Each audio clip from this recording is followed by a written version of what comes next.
Greetings everybody, my name is Tommy the Game Master and welcome to my channel.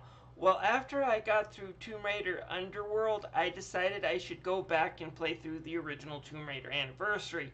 Now, I bought this game several years ago back during a Steam summer sale, so it's been sitting on my hard drive waiting to be played for a while. And after playing it, how do I feel about it?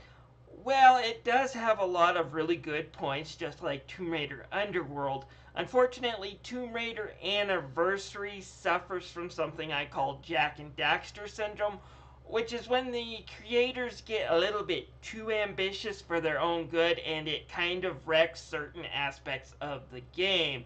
And due to also a certain hiccup that I encountered, I had to go and reinstall this game and start all over again, which really pissed me off and also dampened my experience. And also, because of this, I didn't get my video options set up right to capture the footage correctly. So if you're wondering why some of my footage looks a little off, it's because of that. And while it does prove I am a bit of a dumbass sometimes when it comes to this, I should note that people really shouldn't have to set up their video configurations twice due to an error like this. So, yeah, not completely my fault. Tomb Raider Anniversary is both a remake of the original Tomb Raider as well as a reboot. A bit of a softer reboot than the 2013 game, but a reboot nonetheless. Anyways, the story opens with Lara Croft accepting a job from a rich tech industrialist, Jacqueline Natalia, to recover the pieces of a lost treasure from Atlantis. Lara accepts the offer and heads to Peru, where she climbs to the top of a very cold mountain wearing nothing but a short-sleeved shirt and a pair of super short shorts. Okay, so I know in the original this opening was all an F&V and she wore a coat during it until she got inside the tomb, in which case it fell off. Anyways, she heads through the first tomb, killing all the local wildlife like wolves, bats, and T-Rexes. Yes, let's discuss this. Lara Croft is actually a really freaking terrible archaeologist.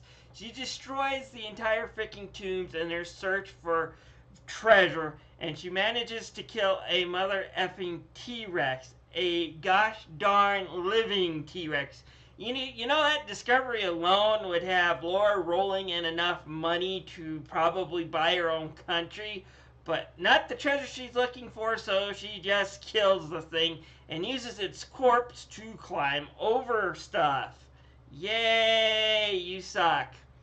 Oh well, to Lara's credit, she at least knows the game The Life of Black Tiger is complete crap, something Sony apparently doesn't realize. Anyways, after finding the first part of the Xion, Lara is betrayed by Natalia. That ranks up there with the old mentor being killed shtick. You know, if he's a friend of your father, he's going to die. Same thing here. If they're a rich billionaire out to find treasure, they're going to betray the hero. So, saw that coming. I didn't need to play Tomb Raider Underworld to realize she's a bad guy. Anyways, Lara vows to find the rest of the Xion and get the treasure she's after before Natalia can get her mitts on it. The entire story is pretty simple compared to the other two games in the series. It's pretty simple, with most cutscenes shaping at the beginning and ending of most of the stages, and the rest of the game just spent time with the puzzle solving aspect. And as I said before, this is a soft reboot. I hear the ending is a bit different in the original. I hear it makes a point to show that Lara kills Natalia in the original and she's no longer a problem. In this one, it's left unknown, and we do find out that later, yeah, she's still alive, and she's still willing to stir up a lot of trouble. Okay, I've only played a few minutes of the original Tomb Raider, and while I do have my complaints about Tomb Raider Anniversary, I can say this about it. Compared to the mid-90s original Tomb Raiders, Anniversary is a lot more user-friendly, but that doesn't mean it doesn't have its fair share of age spots. And before I begin with the gameplay, I think I shot myself in the foot a lot playing through Underworld because a lot of the things that I'm really soured about in this game were completely fixed in Tomb Raider Underworld and were definitely kind of patched over in Tomb Raider Legends. So going back to the beginning after playing the third one really highlighted the problems for this game more than it probably would have if I played this one first. And oh yeah, did I mention this pissed me off a lot? Anyways, the game like Tomb Raider Underworld is a mixture between parkour platforming like Prince of Persia and more puzzle solving games like Legend of Zelda. The idea is to get through 4 tombs presented in this game and do what you have to in order to solve puzzles and figure your way out without falling down to your death. Some of the puzzles are really tricky and really good. I love going through the first 2 tombs in Peru and Greece.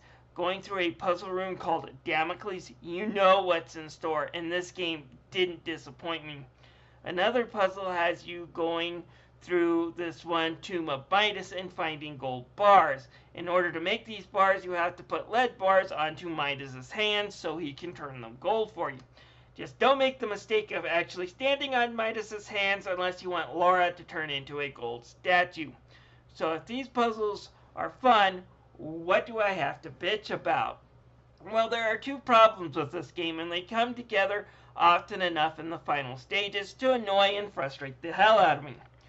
First is the problems that come associated with these type of parkour platforming games. And when you throw in the puzzle elements that Tomb Raider has, it has all the necessary ingredients to be just a tad bit tedious in places, making you have to go through rooms multiple times and just making it a pain in the ass to do so. And here the controls on the camera and some of the trickier jumps aren't quite good enough, and the penalty oftentimes for messing up one little jump has you either falling down to your doom or having to do a very tricky set of platforming jumps again. And when you repeat this 4 or 5 times or more, the frustration level really starts to build up. Another problem that comes up with this game is what I call Jak and Daxter syndrome. Okay, here's what I'm implying when it comes to this. A lot of Naughty Dog games, the people who created Jak and Daxter, they all have at least 1 or 2 big problems in the gameplay that make the game way more frustrating than they need to be. Whether it's wonky save states in the original Jak and Daxter, frustrating mission difficulty in Jak 2, or in Jak Combat Racing, especially not having good enough controls to get through the courses, and also the dumbass decision of having the camera leave your vehicle so they can show an explosion somewhere else on the track, just made those games feel way more frustrating than what they needed to be.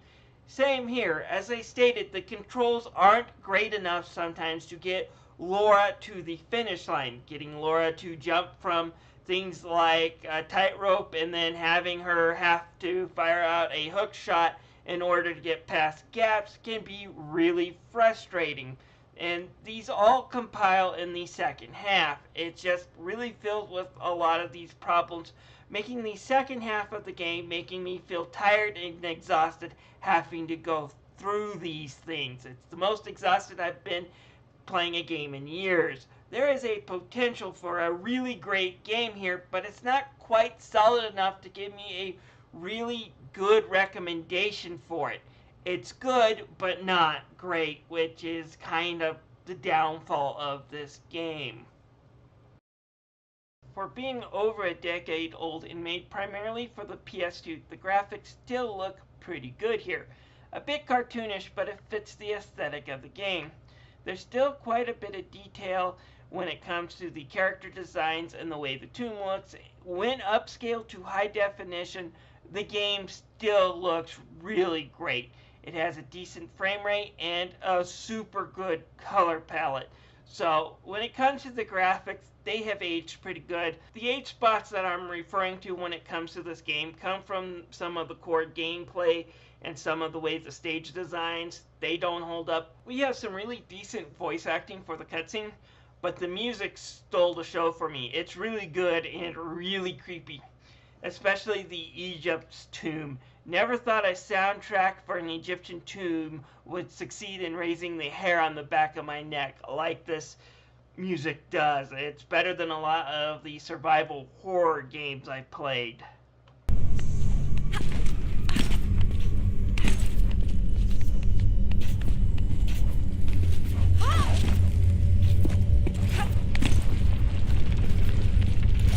Tomb Raider Anniversary is a decent game, but it's really not great. It has all the potentials to be a great game, but there are too many flaws in the gameplay to keep it from becoming a frustrating mess in some places. Get it when it's on sale if you're a fan of the series, but I really don't recommend spending too much money on this. Now, I was wondering if I should try to play through the original Tomb Raider, but all I had to do was spend 10 minutes with its tank controls before I decided the next game in the series I should try is Tomb Raider Legends. Anyways, guys, this is it for today. If you have any comments, feel free to leave them down below. I would also love you to check out my review of Tomb Raider, the 2013 reboot. I'll see you guys later. Bye.